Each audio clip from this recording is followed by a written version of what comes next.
Buenos días. Les damos la bienvenida al webcast Gestión de la liquidez y modelaje financiero ante la crisis organizado por EY Centroamérica, Panamá y República Dominicana. Agradecemos nos hagan llegar sus preguntas por medio de la herramienta del Q&A ubicada en el panel de control en la parte de abajo de sus pantallas.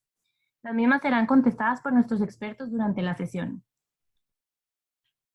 Debido a que la situación actual nos obliga a estar cada persona en su hogar, les pedimos disculpas de antemano por cualquier tema de conexión o comunicación que podamos tener.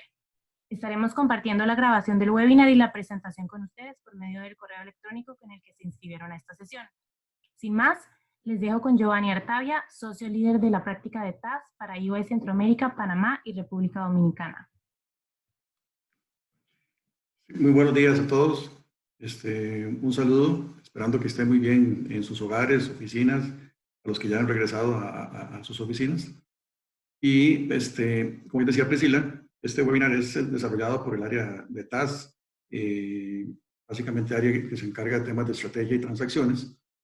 Y hoy nos vamos a enfocar más en temas de gestión de liquidez, cómo administrar la liquidez en el corto plazo, pero sin dejar de lado el mediano y largo plazo. Les voy a presentar el equipo que estará participando hoy. Tenemos a Pablo González, que es socio de nuestra línea de reestructuración y due diligence. Él está basado en Panamá, pero es socio de EY Centroamérica, o sea, ve toda la región. Está Esteban Brenes, que es también socio de nuestra área de valoración, modelaje financiero, costarricense basado en Panamá en este momento. Roberto Ramírez es nuestro gerente también del área de valoración y modelaje financiero, experto en el área también de Data Analytics, ¿verdad? En todo lo que es manejo de datos, basado en Guatemala. Y yo estaré también apoyando en esta presentación como socio del área de valoración y modelaje financiero para EY Centroamérica. La agenda que tenemos para hoy, empezamos con un breve resumen, digamos, de lo que es el impacto del COVID-19. Yo sé que ya se ha hablado mucho, pero lo queremos centrar un poco más en la parte del efecto económico que tenemos en nuestra, bueno, global y en nuestra región principalmente, y lo que se espera también para los siguientes años. Luego Pablo nos hablará un poquito del now, de la hora, cómo administrar la crisis en este tiempo. Posteriormente Esteban y Roberto nos guiarán en cómo elaborar un modelo financiero para administrar la liquidez, que contribuye a la toma de decisiones con base en análisis de datos. Y finalmente, yo les hablaré un poco también de lo que se podría esperar a futuro, de lo que se ha llamado el nuevo normal, y también cómo deberíamos estar preparados desde el punto de vista de liquidez para afrontar este nuevo normal. Entonces, para iniciar con el análisis, digamos, de perspectiva económica, el mundo ha cambiado bastante radicalmente en los últimos 3 meses, ¿verdad? Lo hemos estado viviendo. Muchas personas en aislamiento social, plantas de producción ociosas, fronteras cerradas, aviones en tierra, hoteles también cerrados, negocios de todo tipo que han sentido la crisis profundamente. A medida que los países también han implementado cuarentenas y prácticas de distanciamiento social, entonces la magnitud y paralización de la actividad económica ha llegado a niveles de que no nos habíamos imaginado. Esto se refleja en las tasas de crecimiento de las economías. Ustedes pueden ver ahí, a nivel global, cuando se esperaba un crecimiento arriba del 3%, para las últimas predicciones demuestran un crecimiento de menos del 3%. De menos 3%, o sea, estamos hablando de un decrecimiento de la economía global. En Estados Unidos ese decrecimiento esperado es de casi 6%. La zona del euro es 7.5%. China, que es una economía que generalmente crece arriba del 6%, va a tener un crecimiento del 1.2%, lo que es bajísimo para una economía como la China. Y América Latina y el Caribe, la región, ¿verdad?, en donde estamos, un decrecimiento del 5.2%, es lo que se espera. A nivel de Centroamérica, si lo vemos ya específicamente, todos los países estarían siendo golpeados, ¿verdad? Costa Rica se espera de crecimiento de 3.6%. La economía, a pesar de que no tenía un crecimiento muy fuerte esperado para este año, que era 1.9%, con la crisis ahora más bien el problema se agudiza y tendría un crecimiento de menos 3.6. El Salvador de menos 3%, Guatemala menos 1.3%, Honduras menos 2.8%, Nicaragua, que ya tenía una situación complicada, que no iba a tener crecimiento este año, tendría un decrecimiento de menos 5.9%. Y Panamá, una economía también que ha estado muy activa en los últimos años, un decrecimiento del 2%. Solo República Dominicana posiblemente tenga un crecimiento, digamos, cero, pero venía de tasas también relativamente altas. Entonces, como ven, la crisis llegó cuando varias, incluso de nuestras economías, estaban en recuperación. Algunas economías centroamericanas ya habían dado algunos indicios de crecimiento, pero bueno, la crisis nos ha golpeado, nos ha golpeado a todos. Y entonces se presenta un panorama de incertidumbre, de la velocidad, profundidad y duración del impacto que puede tener esta crisis, lo cual es obviamente incierto. Ahora, no todos son malas noticias, ¿verdad? Si vemos las crisis anteriores, después de un periodo de crisis ha habido un efecto rebote. O sea, un periodo donde los agentes económicos están deseosos, digamos, de volver a su actividad comercial, tanto los productores como los consumidores, y esto nos lleva a una recuperación. Entonces, las cifras que están viendo en este momento son lo que se espera para el 2021. Entonces, estamos hablando de un producto mundial que está creciendo arriba del 5%, Estados Unidos también cercano al 5%, igual que la zona del euro, China con un crecimiento del 9%, y América Latina con un 3.4%. Fíjense, en nuestra región, prácticamente todos los países creciendo cercanos al 4%, tal vez Costa Rica un poquito menos, cercano al 3%, y Guatemala arriba del 5%. Entonces, en virtud de esto, es que hemos enfocado esta sesión en temas de liquidez en el corto plazo, pero también de cómo aprovechar estos periodos de recuperación que vendrán más adelante, gestionando esa liquidez, porque hay que aprovechar las oportunidades que se pueden presentar en este nuevo entorno de negocios. Entonces, ahora lo voy a dejar con Pablo para que nos hable un poquito de lo que será, de lo que es la hora, de verdad, lo que las compañías están enfrentando en este momento. Y entonces, adelante, Pablo. Bueno, muchas gracias, Giovanni. Un saludo a todos los participantes, deseando que se encuentren en perfecto estado de salud junto a sus familias. Como bien mencionaba Giovanni, nosotros en Ernst & Young hemos vislumbrado tres horizontes, lo que es el ahora, lo que es el next, que es el corto plazo, y el beyond, que ya sería pensando en el largo plazo, ¿no? Y hoy estamos focalizados en el now, en estabilizar y mantener las operaciones para poder sacar adelante la empresa y poder continuar con nuestro negocio, ¿no? Y en ese entorno, pues lo más importante es la gestión de la caja, cash is king, como siempre decimos, y nos tenemos que enfrentar a muchos retos. Ahí, Roberto, te pido si podemos ir a las siguientes slides.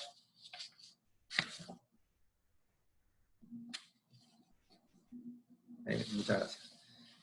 Y entonces, en este administrando en modo crisis, en administrando la tesorería, pues lo primero y obvio que nos encontramos todos, y esto es una crisis, digamos, que dada su profundidad, afecta a todos los segmentos, afecta tanto la oferta como la demanda, ¿no? Entonces nos encontramos en una contracción de liquidez que es sistémica, que nos afecta tanto a nuestros clientes como a nuestros proveedores, y esto indudablemente pues reduce el nivel de las operaciones, hace que haya menores ingresos, hace que, digamos, muchas veces no podamos afrontar a nuestros costes fijos y nos lleve a esas pérdidas operativas. Y esto es toda una cadena, ¿no? Esas pérdidas operativas nos pueden obligar a ponernos en una situación de sobreendeudamiento, y este sobreendeudamiento al final se traduzca en una potencial pérdida de capital, ¿no? Y entonces, si pasamos a la siguiente slide, Roberto, nosotros en el corto plazo nos tenemos que focalizar en esos pilares en que llamamos para poder administrar la liquidez. Y dentro de los pilares, lo primero es controlar la liquidez, tenemos que centralizar todos nuestros pagos. Aquí lo típico, si tenemos una filial, una alianza con otro socio, pues todo tiene que estar centralizado, controlado. Aquí nosotros sugerimos que haya por lo menos un control semanal, pero incluso puede ser diario, que sea necesario, donde se haga una calendarización muy detallada de todos los pagos que se tienen que hacer frente. Y el segundo punto es la optimización de esos pagos. Hoy, y algo que todos nuestros directores financieros y CFOs hacen, que es priorizar los pagos, pues este es el momento más que nunca de hacer ese análisis en detalle de cómo priorizamos.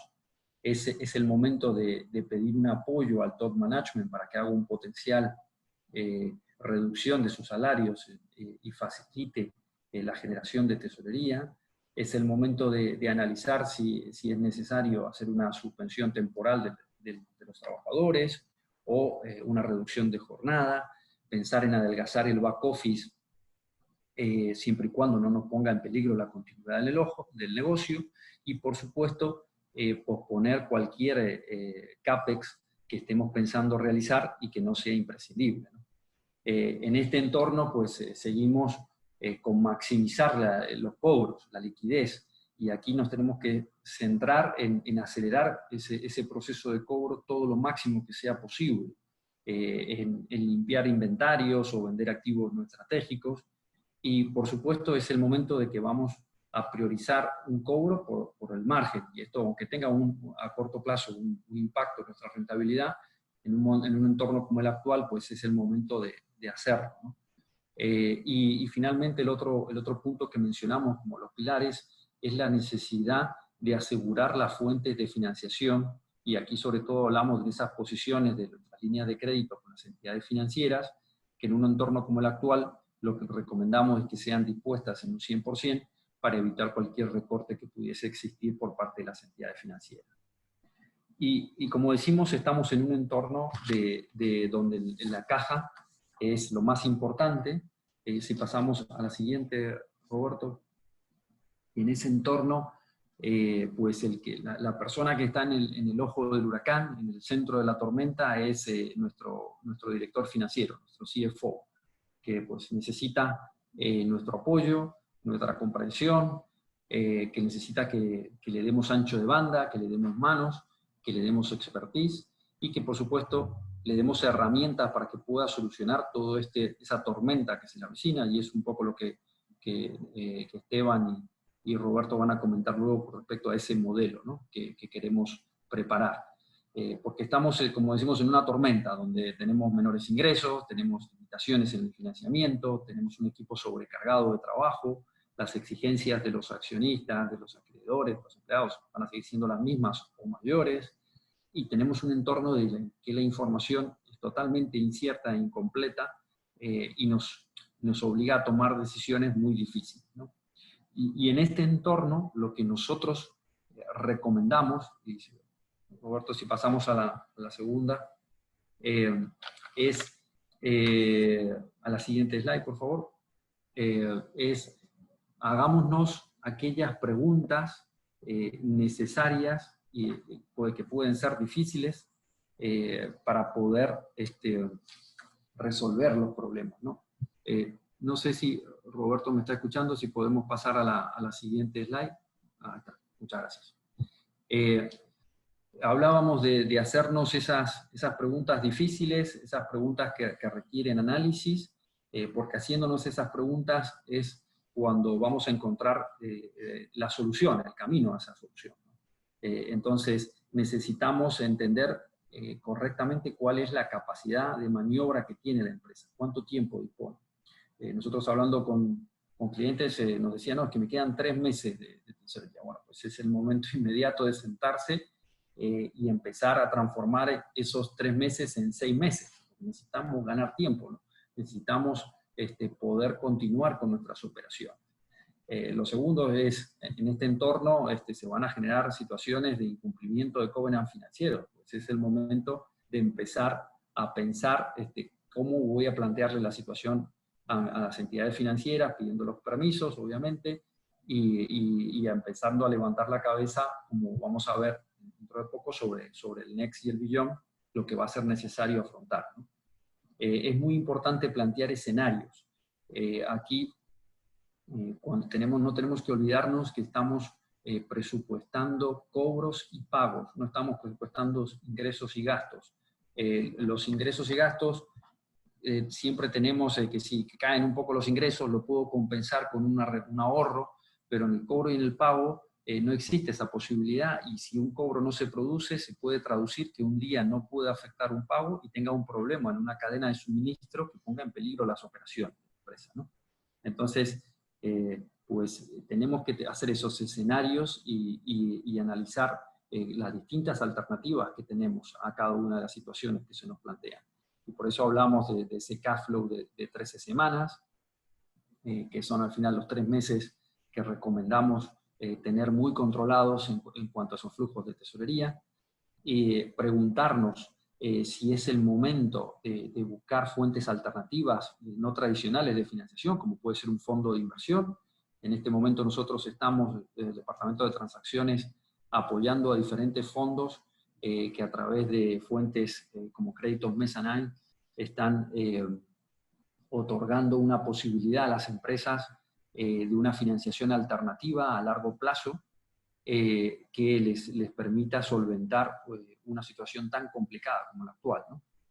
Y finalmente, pues en este entorno tenemos que entender si la empresa nos ha quedado bien capitalizada luego de digamos, nuestra estimación, cómo estamos para afrontar ese Next y ese Beyond, y lo que comentábamos, si es necesario la entrada de un inversor, si es necesaria una inyección de nuestro capital, ¿no? Y siguiendo con esto, pues yo ya le doy paso a Esteban para que comente las cosas y consideraciones que un modelo debe contemplar para dar una solución completa a una situación tan compleja como la actual. Muchísimas gracias, Pablo. Buenos días a todos. Pasando a la parte de cómo se elabora un modelo financiero para administrar la liquidez, recordemos que para poder dar precisamente paso al control, a ese manejo de esas 13 semanas que se recomiendan para efectos de administrar la liquidez, siempre es bueno también como parte de nuestra gestión gerencial, pues tener una estructura que nos permita poder manejar cuál es la data que tenemos actualmente, cómo se gestionan tanto esas cuentas por cobrar, ese manejo de inventarios, el pago a proveedores, de tal manera que el control, como mencionaba Pablo hace un minuto, pueda ser lo más granulado posible y nos permita pues monitorear de una forma muy cercana cuáles son los movimientos de efectivo que tenemos precisamente para poder administrar los eventos que se están dando en este momento. Todo ha cambiado muy rápido, sin embargo, de cara a la preparación de modelos financieros para administrar este tipo de temas, hay una infraestructura, hay una serie de pasos que debemos pues considerar como financieros, en este caso como administradores de negocios, en cuanto a cómo estructurar para crear ese modelo y que nos permita generar una herramienta que sea bien robusta, además de flexible para poder llevar ese control. Lo hemos separado, digamos, en dos grandes partes, en donde hablamos una proyección de flujo de caja a corto plazo, en donde tenemos 4 pasos principales que los hemos organizado de la siguiente manera. Un primer paso es un diagnóstico de la situación actual.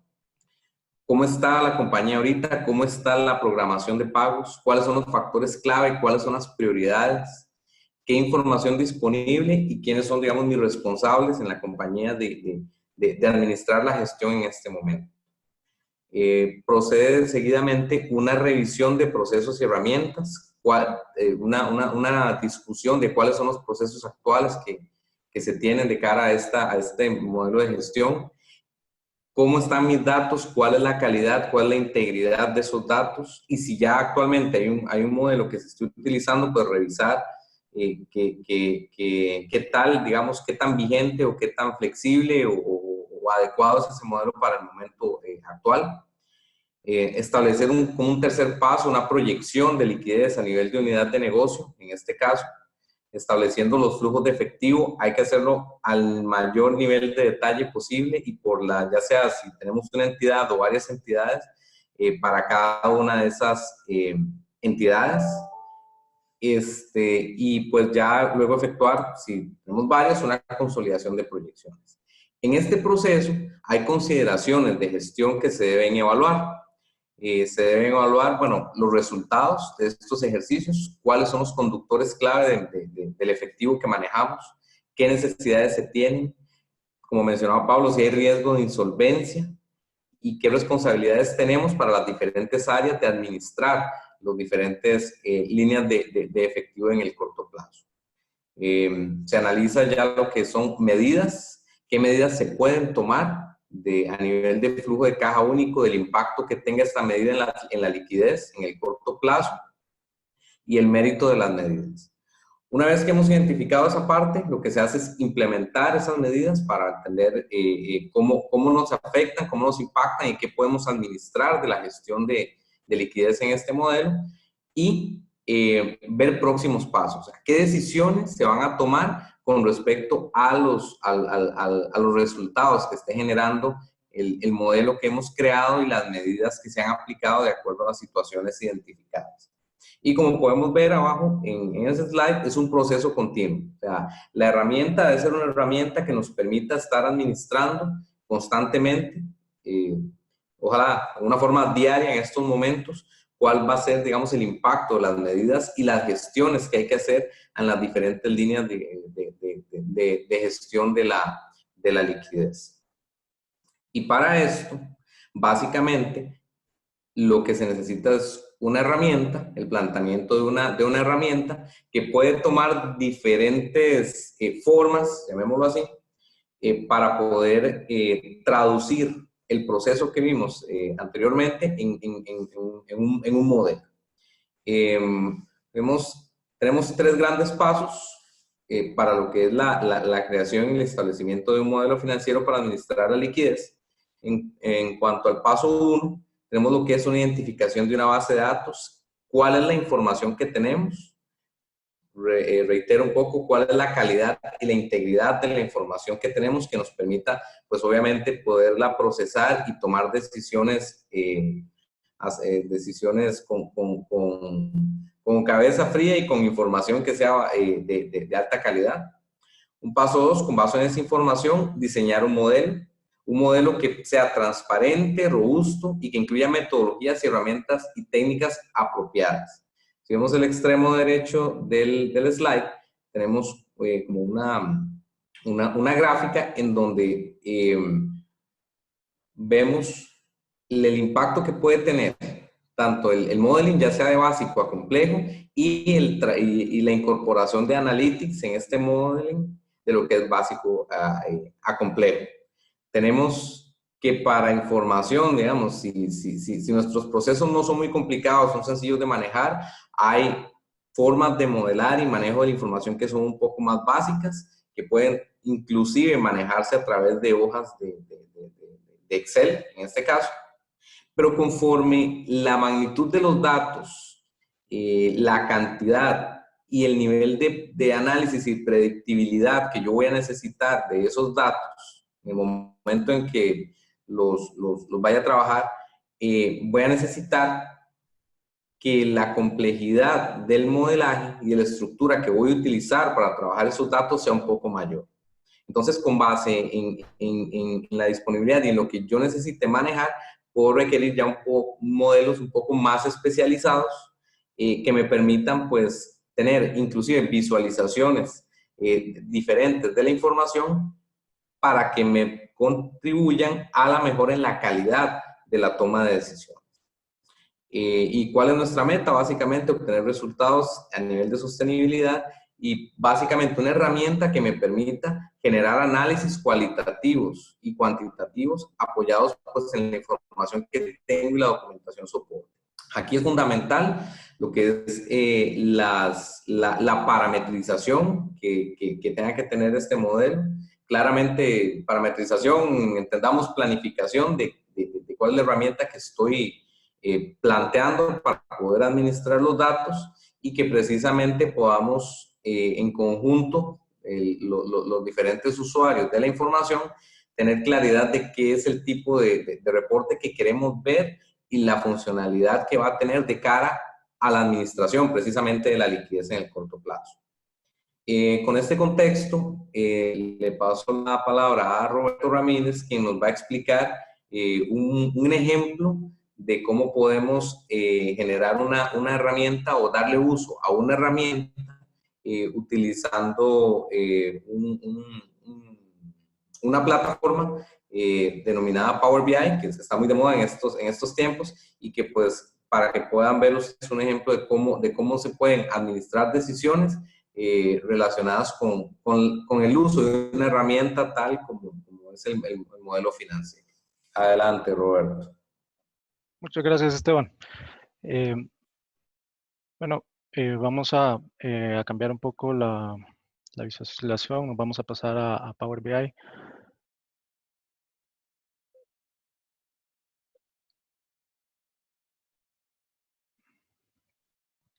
Bueno, como bien mencionaban, este es un ejemplo de visualización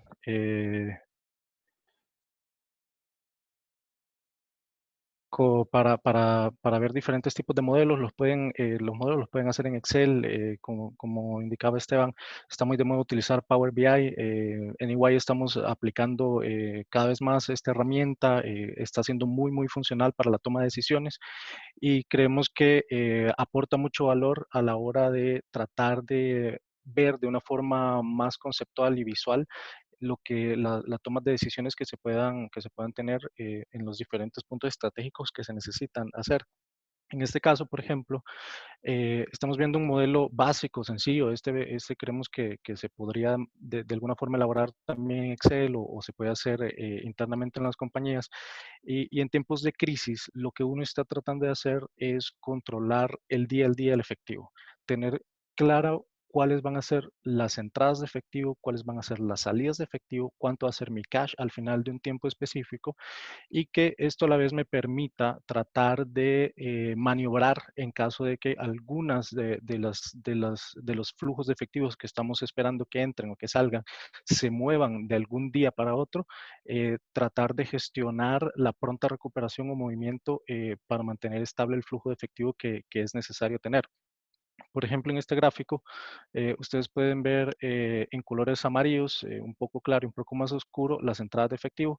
El amarillo claro es relacionado a backlog. Esto se refiere más que todo a ingresos que ya fueron contratados y que se espera que se reciban específicamente en la fecha en que se entregue el servicio o el producto que se va a dar.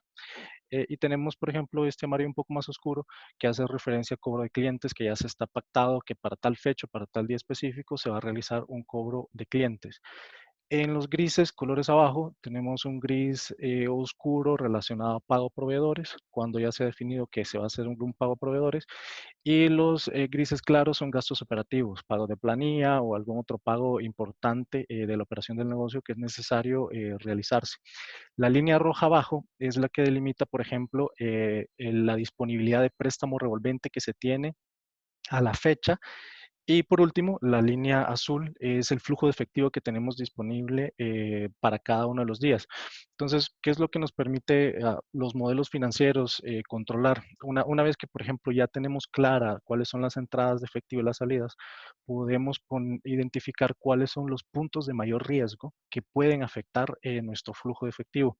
Y una vez ya identificados, pues podemos documentarlos siempre en el modelo. Por ejemplo, acá A la izquierda pueden ver qué pasa si los días de un cobro a un cliente específico, digamos el cliente A, varían. ¿Qué pasa si requiere más días de pago o menos días de pago?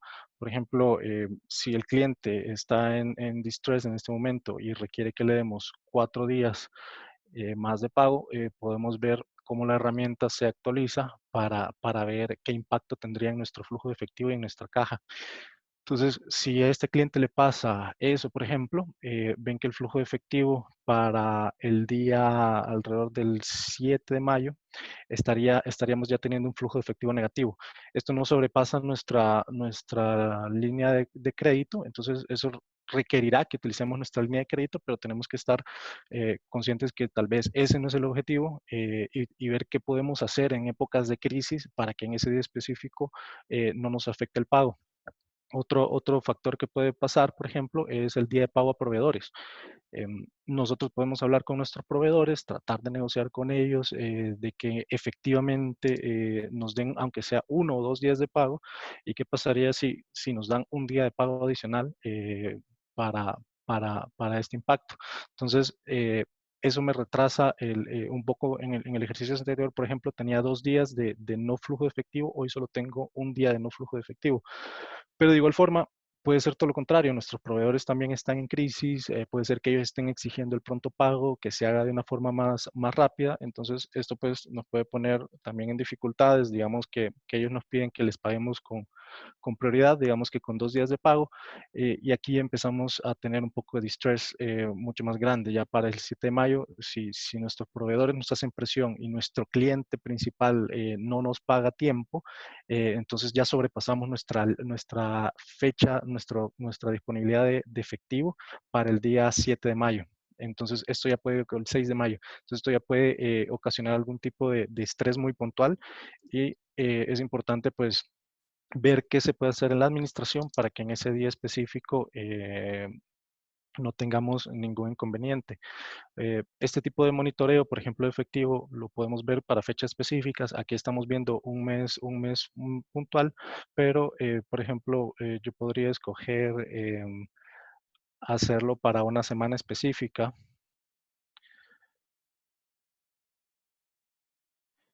Y ya estoy viendo, por ejemplo, el flujo de efectivo puntual en época de crisis para una semana específica, cómo se está viendo y qué necesito controlar en esa semana específica. Como les mencionaba, este es un modelo un poco más básico, pero a medida que uno va desarrollando o la complejidad de la compañía lo requiere, podemos ir haciendo modelos un poco más complejos. Por ejemplo, un control de cuentas por cobrar. Este tal vez un poco más complejo, en el que se requeriría internamente por la compañía, revisión por un tercero o un segundo al mando que verifique que efectivamente el modelo esté bien construido, que no tenga errores, que sea robusto y que se pueda tomar decisiones en base a estos modelos. Entonces, este modelo, por ejemplo, aquí lo que me dice es que tengo 106 facturas pendientes por cobrar por un valor de $251,000, separados estos 251,000 entre 225 por ingresos de operaciones y por 25 por impuestos. De igual forma, aquí en la gráfica de la derecha puedo ver cuántas de esas facturas las tengo en 1 a 30 días, cuántas están en 31 a 60 días, cuántas están entre 61 y 90, y cuántas están a más de 90 días. Aquí podemos ver en esta tabla cuál es la factura puntual, cuál es la fecha de vencimiento de cada factura, qué cliente es el que tengo asignado a esa factura y cómo está la estructura de pagos para cada uno de los clientes. Y aquí abajo pues puedo ver también por cliente, por número de factura, la fecha de vencimiento, los números de días pendientes y el valor de la factura. Para la hora de administrar y tomar decisiones, pues podría irme directamente a las que están más de 90 días. Al hacerle clic a las que están más de 90 días, pues el resto de visualizaciones se actualizan. Entonces puedo ver que a más de 90 días son 22 facturas, las que suman $54,000 aproximadamente, y esos son los clientes y las facturas que tengo a más de 90 días.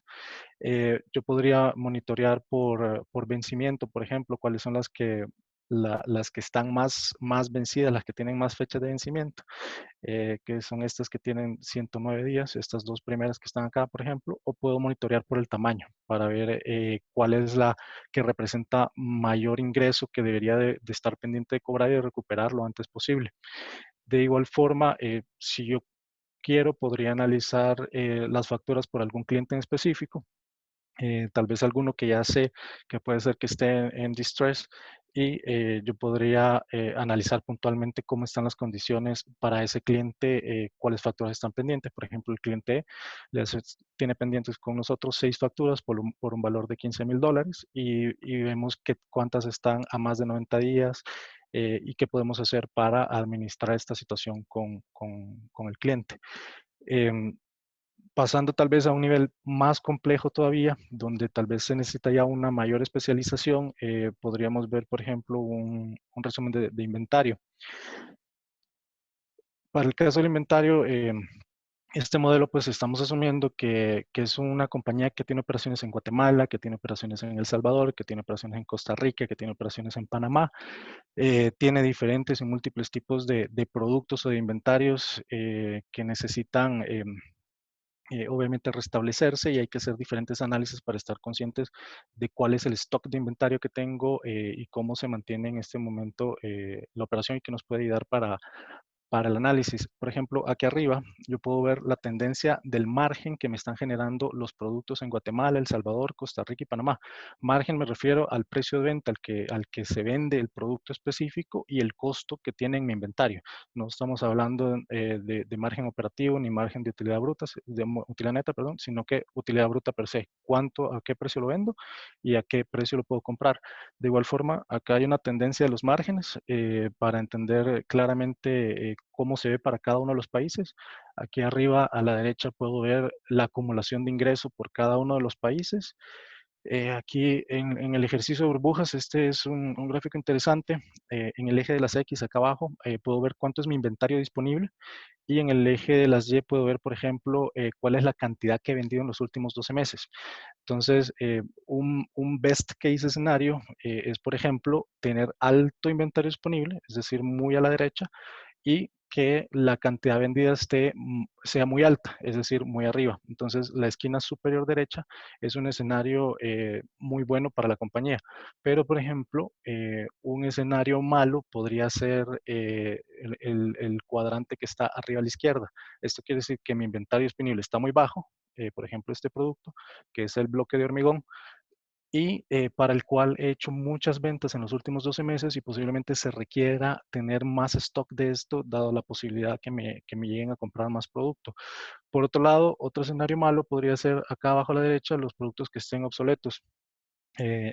Dígase los que tengo mucho inventario y de los cuales no se ha hecho mucha venta en los últimos meses. Por ejemplo, equipos sanitarios. Este producto puede ser un producto que puede estar entrando en obsolencia y necesitamos tal vez evaluarlo.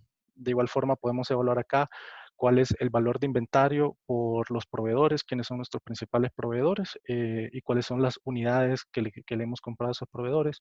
También tenemos acá ingresos por ventas, quiénes son nuestros principales clientes y cuáles son las unidades que les vendemos a nuestros clientes. Podemos evaluar también en términos de porcentajes cuál es la cantidad de inventario que tenemos en Costa Rica, cuánto tenemos en Panamá, cuánto tenemos en Guatemala, cuánto tenemos en El Salvador, cuánto está en proceso, productos que se ha pedido a nuestros proveedores y que no han llegado todavía. Y podemos ver también cómo es la distribución de ventas por nuestros clientes. Acá tenemos porcentaje de venta en Costa Rica, en Panamá, en Guatemala, El Salvador. Y de igual forma, acá tenemos una base de datos más completas abajo. Podemos ver cada uno de los artículos que tenemos. Podemos ver cuáles son las cantidades vendidas en los últimos meses, podemos ver cuánto es el inventario disponible que tenemos, el tiempo que ha tenido en inventario, podemos ver el inventario comprado en los últimos días, si está en stock de seguridad o si necesita ser reabastecido, cuál es el valor del inventario y cuánto es el ingreso esperado a la hora de vender ese inventario. De igual forma, todo esto pues lo podemos evaluar en diferentes fechas de tiempo. Podemos ir, digamos, haciendo más amplio los periodos de tiempo, y eso nos permitiría, por ejemplo, medir los diferentes, en diferentes épocas o tiempos, cómo se va viendo el inventario. La visualización funciona exactamente igual. Si yo, por ejemplo, quiero entender qué es lo que está pasando con este producto que está aquí al extremo izquierdo, está cargando ahorita la base de datos. Si yo toco uno de los artículos, pues el resto de visualizaciones se acomodan al resultado para que uno pueda evaluar mejor el resultado puntual y el efecto que tiene cada uno de los artículos en las diferentes análisis estadísticos o en las diferentes formas que me puedan ayudar a tomar una mejor decisión. Entonces, esto al final del día, ¿cómo funciona o qué es lo que estamos tratando de hacer con este tipo de modelaje? Es tener una mejor toma de decisiones, una toma de decisiones mucho más informada, una toma de decisiones que nos permita tomar y controlar cómo va a impactar esto el estado de flujos de efectivo y qué podemos hacer al respecto para mejorar esas entradas, para mejorar esas salidas. Y cuando ya tenemos identificado, por ejemplo, productos del inventario que están en riesgo, que pueden impactar nuestro flujo de efectivo, entonces nosotros podríamos regresar al ejercicio inicial, que es el básico, a tratar de ver, por ejemplo, cómo se impacta ese punto específico del inventario que he identificado como riesgoso, cómo podría impactar en el resultado de mi flujo de caja y qué puedo gestionar o hacer puntualmente para yo poder mejorar mi situación de caja. Entonces, al final del día, estos dos últimos que vimos, por ejemplo, el inventario o cuentas por cobrar, lo que me sirven es como un input para poder identificar el qué pasa si se mueve o no se mueve el efectivo de esta forma y cómo puedo controlar estas salidas. Ahora, un flujo de caja mucho más complejo también puede observarse. Como vieron en el ejercicio de inventario, ¿qué pasaría con un análisis de flujo de caja cuando tenemos diferentes entidades que necesitan flujo de caja? Cuando tenemos entidades en diferentes países, cuando tenemos entidades con diferentes monedas, estamos hablando de quetzales, de dólares, de colón costarricense, ¿cómo es la interrelación de esas entidades y cómo movemos los flujos de cajas internamente para poder tener la capacidad de pago en una y tener la capacidad de cobro en otra? Todos esos modelos, pues obviamente se pueden condensar en un Power BI y tratar de hacerlo mucho más visual y que nos permita tener una mayor y mejor toma de decisiones.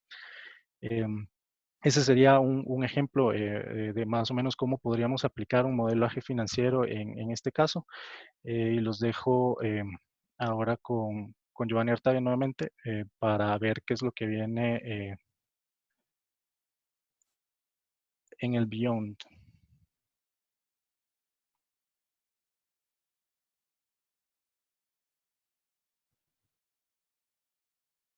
Muchas gracias, Roberto. Efectivamente, como bien explicaba Roberto, ya vimos cómo se puede administrar un poco el corto plazo, cómo utilizar herramientas, ¿verdad?, que nos puedan facilitar la toma de decisiones. Como ustedes vieron, podemos tener esto en un formato muy simple, pero hay tipos de herramientas que facilitan la visualización y facilita el análisis y la toma de decisiones, que es lo que se requiere, digamos, rápidamente en estos días. Pero ahora, ¿qué pasa luego? ¿Verdad? Hablamos en la primera parte, cuando explicaba la parte económica, podría haber un rebote en la demanda. Entonces, ¿está la empresa preparada realmente para esa recuperación que podría venir? Entonces, hay una serie de preguntas que nos hemos hecho que nos ayudan a contestar eso. Entonces, lo primero es cómo preparo mi empresa para aprovechar el rebote de la demanda. Si bien el corto plazo es muy importante, no solo podemos centrarnos en él. Debemos tener dos equipos. Un equipo centrado en esto que mostraba Roberto y que explicaba Esteban, o sea, un equipo de crisis que tiene que estar viendo respuestas inmediatas, que tiene que estar viendo la continuidad del negocio, la liquidez de corto plazo. Pero también deberíamos tener un equipo de estrategia, un equipo enfocado en recopilar más información de mercado, en revisar posibles escenarios, en pensar en reestructurar deuda ya a futuro, para largo plazo, en ir identificando oportunidades, explorar alianzas estratégicas, ¿verdad? Algunas fusiones, adquisiciones o alianzas con algunos otros socios. Y teniendo cuidado, eso es muy importante, de que las decisiones que tomemos en el corto plazo no nos corten mucho músculo para que no nos perjudiquen en las decisiones de largo plazo. O sea, que está bien, hay que tomar una serie de decisiones en el corto plazo para administrar la liquidez, pero también que no sean contraproducentes con el largo plazo. Otra pregunta es, ¿cómo va a ser el nuevo normal en mi industria? Si algo es cierto es que ya no vamos a regresar al 2019. Hay una serie de cambios económicos, sociales y de negocios. Todas las decisiones que están tomando los gobiernos, la parte de estar en nuestras casas, están marcando un nuevo normal. Esto influye en lo que pasará en el futuro. Entonces, es fundamental estar conociendo las nuevas tendencias de consumo en nuestras industrias, cómo están cambiando nuestros consumidores, ¿verdad? La forma de demandar nuestros productos o servicios, porque esto nos ayudará también a hacer un análisis de nuestras cadenas de suministros y ver cómo podemos sacar provecho de ello. Sin embargo, la toma de decisiones se hará con unos datos muy volátiles, ¿verdad? Tenemos muchísima información que cambia todos los días y por eso es importante herramientas también como la que mostraba Roberto para utilizar métodos cuantitativos que nos permitan ver escenarios posibles. O sea, tenemos que imaginarnos varias formas, digamos, de cómo se puede presentar el futuro, de acuerdo con los acontecimientos políticos y económicos, y con base en ello poder hacer esos escenarios para la mejor toma de decisiones. Otra pregunta que surge es que si digamos, hemos realizado un diagnóstico de las condiciones con proveedores, clientes y en términos generales en mi cadena de suministro, y aquí debemos preguntarnos si nuestra estructura de costos es la adecuada, si deberíamos evaluar el recorte de costos tanto directos como indirectos, deberíamos renegociar precios y condiciones con nuestros principales clientes y proveedores, efectuar un diagnóstico de esta cadena de suministro, trabajar en diversificación, no depender de un solo proveedor, son algunas de las medidas que se pueden tomar o analizar. ¿Se adapta mi planilla y el esquema de retribuciones a las nuevas circunstancias? Bueno, hay que ir pensando en cómo adaptar la planilla a la actualidad, a la nueva realidad. El teletrabajo vino para quedarse, entonces hay que tomar algunas decisiones en torno a esto, definir funciones que son esenciales y no esenciales. Por ejemplo, si va a haber más comercio electrónico, entonces hay que ver pagos de comisiones por ventas, cómo se va a manejar ese tipo de pagos. Entonces hay cosas que realmente están cambiando bastante y que hay que tomar en cuenta. ¿Cómo adapto mis operaciones de tesorería en el nuevo contexto? En el nuevo contexto se va a requerir un modelaje financiero más sofisticado. Por lo menos que tenga mucho más manejo de información. La historia ya no va a ser el mejor referente, ¿verdad? La liquidez no va a ser la misma a corto plazo. Y por ello, nuevamente, hay que tener o visualizar escenarios futuro para poder proyectar o desarrollar proyecciones financieras que nos permitan administrar eficientemente la caja y tomar decisiones basadas en este tipo de análisis. La otra pregunta es, ¿en qué posición me encuentro para enfrentar lo que viene? ¿Puedo sacar provecho del contexto actual para mejorar las condiciones de financiamiento? Vamos a ver, en este momento estamos en un enfoque, ¿verdad?, de efectivo, ¿verdad? El efectivo es lo más importante, esto nos permite ganar tiempo. Sin embargo, hay que ir pensando en la estructura financiera, la estructura de capital que queremos para el crecimiento futuro. Hay que enfocarse también en temas de reestructuración de deudas, hay que ver nuestra capacidad de pago, negociar términos con los bancos. Aquí recordemos que los bancos deben ser aliados nuestros, o sea, a los bancos no les interesa estar llenándose de activos por garantías, todo lo contrario. Entonces, lo que hay que hacer es negociar condiciones de acuerdo a nuestra capacidad de pago, establecer nuevos plazos y condiciones e incluso periodos de gracia que nos permitan acceder a esa liquidez y diluir un poco el pago del capital. Luego, pasados este problema, digamos, crisis de liquidez de corto o mediano plazo, es necesario fortalecer el capital, apoyarse en el levantamiento de capital fresco para poder desarrollar esas nuevas oportunidades que nos está presentando el nuevo normal. Es claro que esta crisis la van a superar aquellas organizaciones que respondan de una manera más rápida, más ágil, más precisa, y que se anticipen al futuro y aprovechen dichas oportunidades. ¿Para cuáles oportunidades se pueden presentar? En la siguiente página, Roberto, en esta página podemos ver algunas de esas oportunidades, sin entrar en mucho detalle. Tal vez hay temas en la globalización que tienen que ver con la cadena de suministros, cómo puedo yo enfocarme a temas de mis proveedores. Hay temas de tecnología, ¿verdad? Lo que hablábamos ahora del teletrabajo, de los pagos, hay pagos digitales, entonces cambios importantes en el consumidor que yo tengo que ver cómo hago para llegarle a ese consumidor, y entonces eso nos genera también nuevas oportunidades. una muy importante son las oportunidades de crecimiento orgánico e inorgánico. Va a haber, la crisis siempre coloca a algunos sectores que se pueden más beneficiados, algunos clientes que pueden haber administrado mejor o empresas que pueden haber administrado mejor su situación de liquidez, y eso le puede permitir adquirir activos valiosos en este nuevo normal. Entonces, hay que estar pensando en eso. O sea, no puede ser que una solución sea aliarme con un competidor. Hay que estar pensando más allá, como dicen, pensar fuera de la caja, pensar más allá de lo que es lo usual, para ver cómo podemos aprovechar esas oportunidades que van surgiendo y cómo podemos aliarnos entonces estratégicamente con algún otra empresa para poder afrontar este nuevo normal. Pensar en fuentes de financiamiento alternativo, ¿verdad? Estamos hablando de fondos de inversión, Pablo lo mencionó hace un momento, alianzas estratégicas, capital privado, y también ver disponibilidad de talento, o sea, personas que podrían estar disponibles en este momento y nos puedan colaborar de una manera, digamos, muy ágil en lo que viene. Entonces, tal vez algunas reflexiones finales antes de concluir. Sin el corto plazo, ¿verdad? Sabemos que no hay largo plazo. El efectivo es el que paga, no necesariamente las utilidades, y por eso el centro en este momento es el efectivo, ¿verdad? Sin caja no se puede continuar.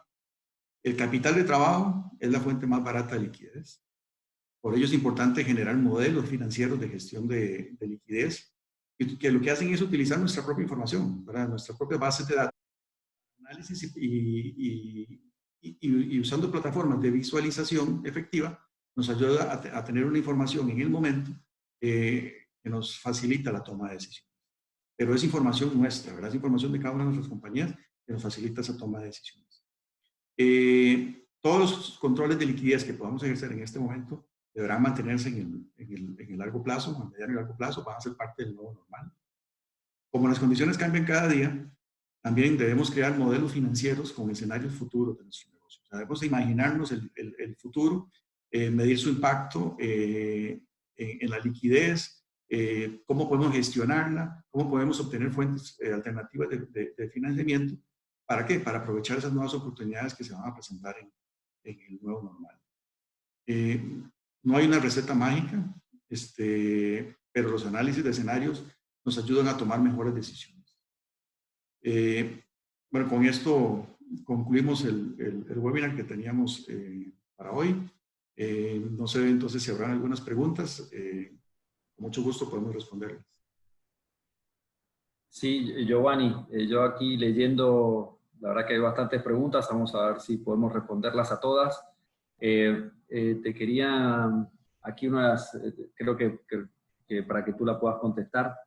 Nos dice Raúl de Panamá, en la región hay muchas pequeñas y medianas empresas. ¿Qué oportunidades en este contexto vemos para ellas? Ok, vamos a ver. Las empresas pequeñas y medianas de igual forma tienen que estar pensando en cómo deberían satisfacer a sus clientes. O sea, tienen que estar imaginándose también ese nuevo normal. A pesar de que no necesariamente son empresas tan grandes, igual tienen una clientela, ¿verdad?, que atender, y deben ver cómo es la mejor forma de aproximarse a ellos ahora con este nuevo normal. Muchas empresas incluso hay empresas formales e informales, y la tendencia del consumo sabemos que va a cambiar. Que la gente no irá tanto, por ejemplo, a una tienda, sino que quiere más comercio electrónico. Entonces, aún siendo una empresa pequeña o mediana, es muy importante invertir en cierta forma de digitalización. O sea, en un nuevo proceso de tecnología. Esto no significa necesariamente una plataforma tecnológica muy especializada. No estamos hablando de que una pequeña y mediana empresa se va a convertir en un Amazon necesariamente, pero sí debe utilizar las redes sociales, sí tiene que utilizar los medios electrónicos, formas de pago, formas, digamos, que le permitan generar un poco más de tecnología, incorporar tecnología a su negocio, formas más digitales, para poder atender esos cambios que se vecinan en el futuro. Ok, muchísimas gracias, Joa. Esteban nos pregunta, Alfonso de Costa Rica, ¿qué tan flexibles deben ser los modelos financieros para optimizar el manejo de la liquidez a corto plazo, las oportunidades que se nos presenten?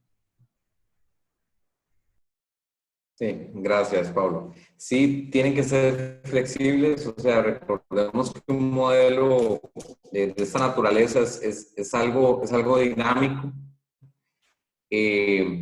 Las compañías, digamos, que los diseñan, al final esto se maneja por una estructura. Tenemos inputs, tenemos proceso y tenemos resultado a través, digamos, del diseño del modelo.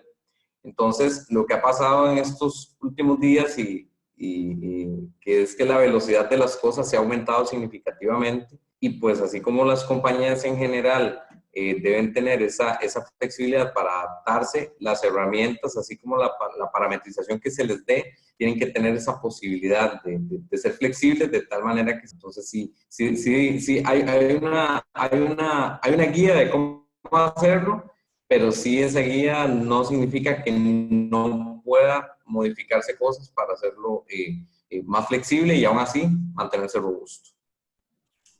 Excelente. Aquí hay una pregunta de Robeli de República Dominicana, Yoba, que dice que hablamos mucho del aplazamiento al pago de proveedores, pero ¿qué tan sostenible vemos ello?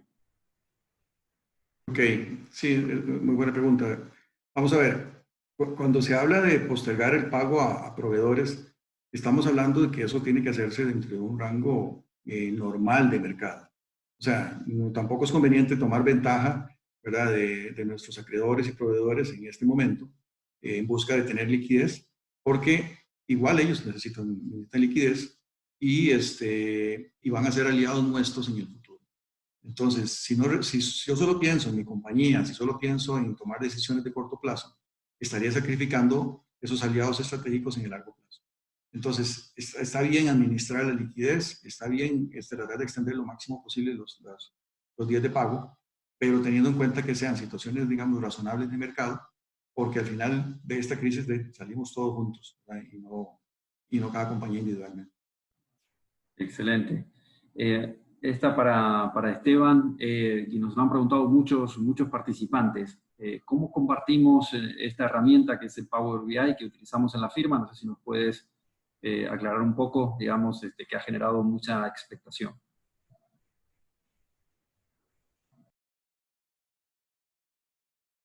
Sí, vamos a ver. El Power BI es una herramienta de visualización, o más bien uno de los elementos que complementan lo que es un proceso de modelaje. Usualmente, digamos, cuando hacemos trabajos, lo que se hace es que se comparte un link al cliente con visualizaciones para que ellos lo puedan maniobrar un poco. No sé si soy solo yo. Estuvo manejando Roberto. Giovanni, ¿me escuchas bien? Sí, obviamente, digamos, en el caso de que vimos actualmente, para hablar del ejemplo, nosotros como igual tenemos la licencia, habrá clientes que tendrán. Giovanni, creo que lo perdimos ahí por mala Roberto, conexión. sí, Roberto tal nos vez. puede complementar. Sí, yo complemento aquí. Bueno, la idea de Power BI, pues sí es poder visualizar la información, el hecho de compartirla por el momento. Igual nos tiene un poco de restricciones en compartir ciertos modelos porque algunos tienen, digamos que alguna formulación muy específica propiedad de EY. Y lo que nos permite compartir es más que todo la visualización para que los usuarios puedan verla, puedan maniobrarla, puedan tocarla, puedan inclusive intuir cómo está construida, ver si el análisis que tiene esa visualización le sirve al usuario y tener ya una idea o, por decirlo así, hacer un benchmarking de la visualización que le permita al usuario pues replicarla internamente. Ahora, la base, creo que por el momento se nos dificultaría, pero vamos a ver qué podemos hacer internamente para compartir la información. Eh, Aprovecho también a contestar otra pregunta que vi por ahí, que decían si la licencia de Power BI es gratis, se obtiene. Power BI, como toda app, es gratis accesarla. Ustedes pueden meterse a Power BI, es una página de Microsoft. Ustedes pueden bajar la herramienta, pueden utilizar la herramienta, pueden aplicarla, pero también tiene una parte que sí se compra una licencia para tener otras features que provee la herramienta disponibles. La herramienta está disponible por compañía, no es algo que uno pueda bajar, por ejemplo, con su propio correo electrónico y tener un usuario de un correo de Gmail, sino que para tener la licencia completa, esta solo funciona por compañías. Entonces, hay que hacerlo a nivel de compañía para tener ese acceso. Sí, y para complementar un poco también lo que dice Roberto, al final Power BI es una herramienta más, como el Excel, y creo que lo importante es hacer los análisis de qué me dicen esos números, ¿no? Y en esa línea, digamos, yo creo que estamos justos un poco ya con el tiempo. Nos preguntaban, y esto un poco para todos los que estamos aquí, digamos, que hemos aprendido de otras crisis que consideramos que podamos aplicar en este nuevo contexto de crisis del COVID, ¿no? Y aquí, para antes de dejarle la palabra a Giovanni, yo lo que les puedo transmitir de las experiencias anteriores, de la crisis financiera que sufrimos en el 2008, es hay que analizar mucho la cadena de valor de nuestro negocio, entender dónde están los puntos fuertes, los puntos débiles, y adaptarnos a ese nuevo normal, aquellas empresas que sepan detectar sus problemas y se anticipen a los problemas y los identifiquen correctamente. Esas van a ser las empresas que van a poder sobrevivir, y van a ser aquellos que podemos hablar de ganadores en un entorno lamentablemente como el actual, pero sí que saquen un beneficio económico de ese repunte y rebote que todos esperamos que ocurra, ¿no? Para complementar con Pablo, también un aprendizaje, digamos, al menos de lo que yo he visto. Antes las cosas sucedían más rápido, había que reaccionar rápido. Ahora suceden todavía con mayor velocidad. Hay que reaccionar todavía más rápido, el monitoreo es constante, y definitivamente una de las mayores que he tenido en este proceso ha sido que la liquidez que se pueda tener es definitivamente fundamental para poder abordar choques fuertes en el corto plazo, definitivamente. Ok. Le paso la palabra a Giovanni. Sí. Sí, bueno, entonces, digamos, creo que lo han explicado muy bien Pablo y Esteban. Hay que tomar medidas de corto plazo, pero como hemos estado insistiendo, no hay que olvidarnos de largo plazo, de ver esas oportunidades, pero también importante es, lo hemos recalcado bastante, tener herramientas que nos permitan la mejor toma de decisiones. O sea, no solamente es imaginarnos ese nuevo normal, sino tratar de poner números, ¿verdad? De alguna manera, en ese nuevo normal, y eso nos puede facilitar tomar algunas de esas decisiones críticas que vienen en estos días y en estos meses. Bueno, como decía Pablo, el tiempo nos ha terminado. Igual creo que estamos recibiendo algunas otras preguntas de ustedes. Vamos a tratar de responderlas a sus correos. Muchas gracias por haber participado en esta sesión. Esperamos que estén todos bien, como decíamos al inicio, que sigan cuidándose y acatando las medidas de cada uno de sus países. Muchas gracias. Muchas gracias a todos. Hasta luego. Gracias, hasta luego.